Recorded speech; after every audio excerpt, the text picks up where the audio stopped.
Hello दोस्तों, आज हम लोग जानेंगे कि डॉक्टर राजेंद्र प्रसाद का जन्म कब हुआ और उनकी मृत्यु कब हुई। इसके बीच की सारी कहानी। डॉक्टर राजेंद्र प्रसाद का जन्म 3 दिसंबर 1884 जीरादेव, बिहार। मृत्यु 28 फरवरी 1963 सदाकत आश्रम, पटना में हुआ था।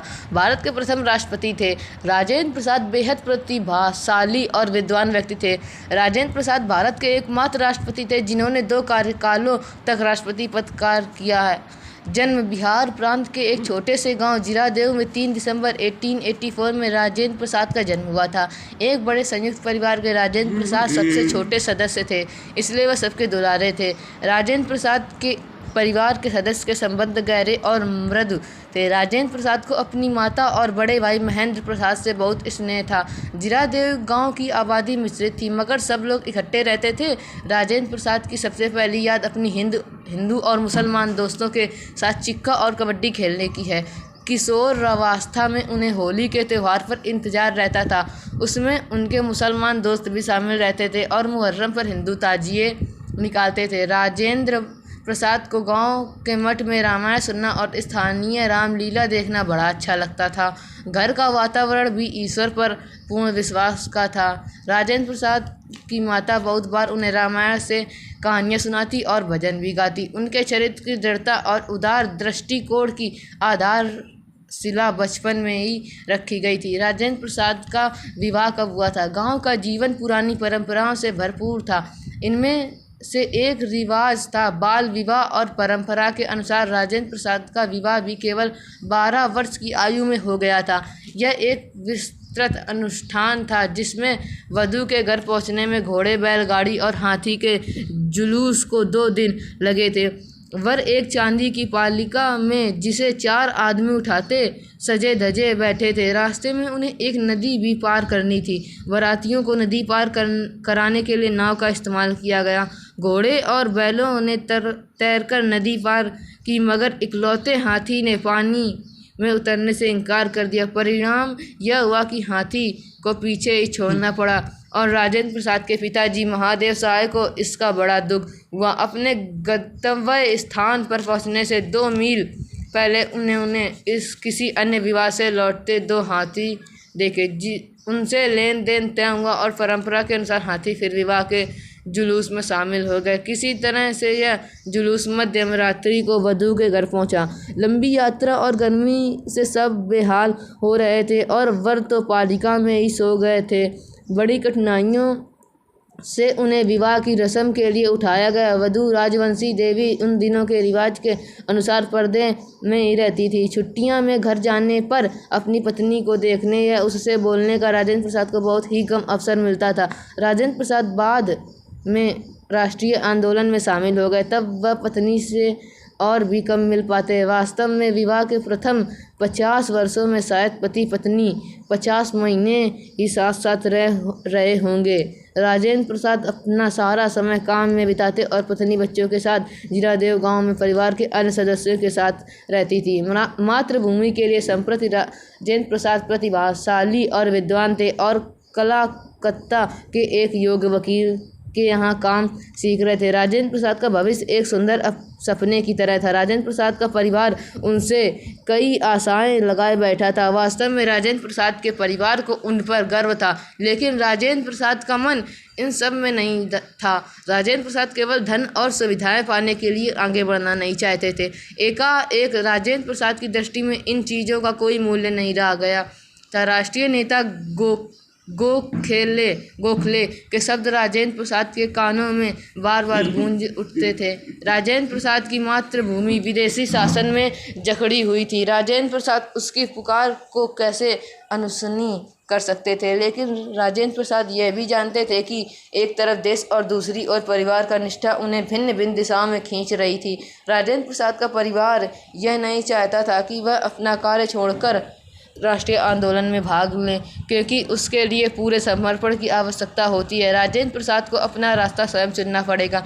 यह उलझन मानो उनकी आत्मा को झकझोरकर रही थी। राजेंद्र प्रसाद ने रात खत्म होते होते मन ही मन कुछ तय कर लिया था। राजेंद्र प्रसाद स्वार्थी बनकर अपने परिवार को संभालने का पूरा भार अपने बड़े भाई पर नहीं डाल सकते। राजेंद्र प्रसाद के पिता का देहांत हो चुका था। राजेंद्र प्रसाद के बड़े भाई ने पिता का स्थान लेकर उनका मार्गदर्शन किया था और उच्च आदर्शों की प्रेरणा दी थी। राजेंद्र प्रसाद उन्हें अकेले कैसे छोड़ सकते थे।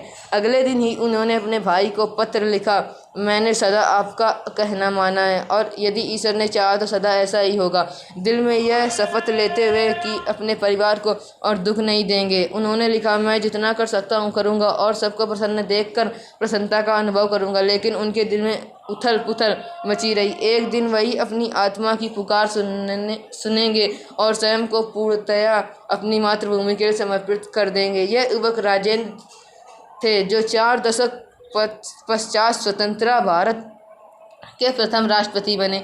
इंग्लैंड जाने का सपना बहुत बड़े परिवार में रहने के कारण शुरू से ही राजेंद्र प्रसाद में अन्य सदस्यों का ध्यान रखने और निरस्वार्थता का गुण आ गया। छात्र काल के दौरान उन्हें मन में ICS की परीक्षा देने के लिए इंग्लैंड जाने की बड़ी इच्छा थी, लेकिन उन्हें भय था कि परिवार के लोग इतनी दूर जाने की अनुमति कभी नहीं देंगे। इसलिए उन्होंने बहुत ही गुप्त रूप से जहाज में इंग्लैंड जाने के लिए सीट का आरक्षण करवाया और अन्य सब प्रबंध किए। यहाँ तक कि इंग्लैंड में पहनने के लिए 2 सूट भी सिलवा लिए, लेकिन जिसका उन्हें भय था वही हुआ।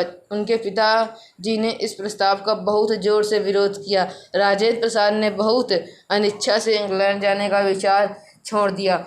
अन्य लोग के विचारों के प्रति सम्मान का गुण पूरा जीवन राजेंद्र प्रसाद के साथ रहा। वास्तव में राजेंद्र प्रसाद के बचपन में विकसित सारे गुण जीवन भर उनके साथ रहे और उन्हें कठिनाइयों का सामना करने का साहस देते रहे। बचपन से ही परिश्रम, स्कूल के दिनों परिश्रम और मौज मस्ती का मिश्रण थे। उन्हें इन दिनों में यह परंपरा थी कि शिक्षा का आरंभ फारसी की शिक्षा से किया जाए। राजेंद्र प्रसाद 5 या 6 वर्ष के रहे होंगे जब उन्होंने और उनके 2 चचेरे भाई को एक मौलवी साहब पढ़ाने के लिए आने लगे। शिक्षा आरंभ करने वाले दिन पैसे और मिठाई बांटी जाती है। लड़कों ने अपने अच्छे स्वभाव वाले मौलवी साहब के साथ शैतानियाँ भी की, मगर मेहनत भी कस कर की। वे सुबह बड़ी जल्दी उठकर कक्षा के कमरे में पढ़ने के लिए बैठ जाते। यह सिलसिला काफ़ी देर तक चलता और बीच में उन्हें खाने और आराम करने की छुट्टी मिलती। वास्तव में यह कल्पना भी नहीं की जा सकती थी कि इतने छोटे बच्चे बहुत देर तक ध्यान लगाकर पढ़ाई कर सके। यह विशेष गुण जीवन पर्यटन राजेंद्र प्रसाद में रहे और उन्हें विशिष्टता भी दिलाई। विश्वविद्यालय की शिक्षा राजेंद्र प्रसाद अपने नाजुक स्वास्थ्य के बावजूद भी एक गंभीर एवं प्रतिभाशाली छात्र थे और स्कूल व कॉलेज दोनों में ही उनका परिणाम बहुत ही अच्छा रहा।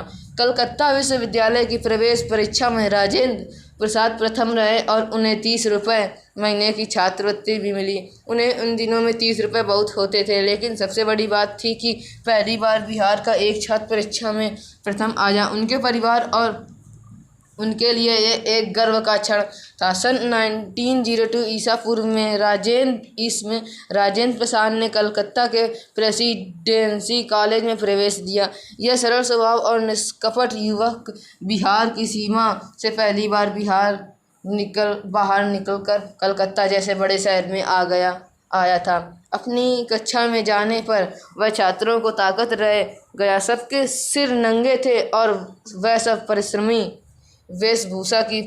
पश्चिमी वेशभूषा की पतलून और कमीज पहने थे। उन्होंने सोचा ये सब एंग्लो इंडियन हैं, लेकिन जब हाजिरी बोली गई तो उन्हें यह जानकर आश्चर्य हुआ कि सबके नाम हिंदुस्तानी थे। राजेंद्र प्रसाद का नाम हाजिरी के समय नहीं पुकारा गया तो वे बहुत हिम्मत करके खड़े हुए और प्राध्यापक को बताया। प्राध्यापक उनके देहाती कपड़ों को घूरता ही रहा। वह सदा ही तरह कुर्ता पैजामा और टोपी पहने थे। ठहरो, मन अभी स्कूल के लड़कों की हाजिरी नहीं ली, प्राध्यापक ने तीखे स्वर में कहा। वह शायद उन्हें एक स्कूल का लड़का समझ रहा था। राजेंद्र प्रसाद ने हट किया कि वह प्रेसिडेंट कॉलेज के छात्र हैं और अपना नाम भी बताया। अब कक्षा के सब छात्र उन्हें घूरने लगे, क्योंकि यह नाम तो उन दिनों सबकी जुबान पर था। उस वर्ष राजेंद्र प्रसाद नाम का लड़का विश्वविद्यालय में प्रथम आया था। गलती को तुरंत सुधारा गया और इस तरह राजेंद्र प्रसाद का कॉलेज जीवन आरंभ हुआ। ऐसे ही अमेजिंग कहानियाँ जानने के लिए हमारे चैनल को सब्सक्राइब करें। अभी इसका पार्ट 2 भी आएगा, वो भी जल्दी अपलोड कर देंगे, देख लेना।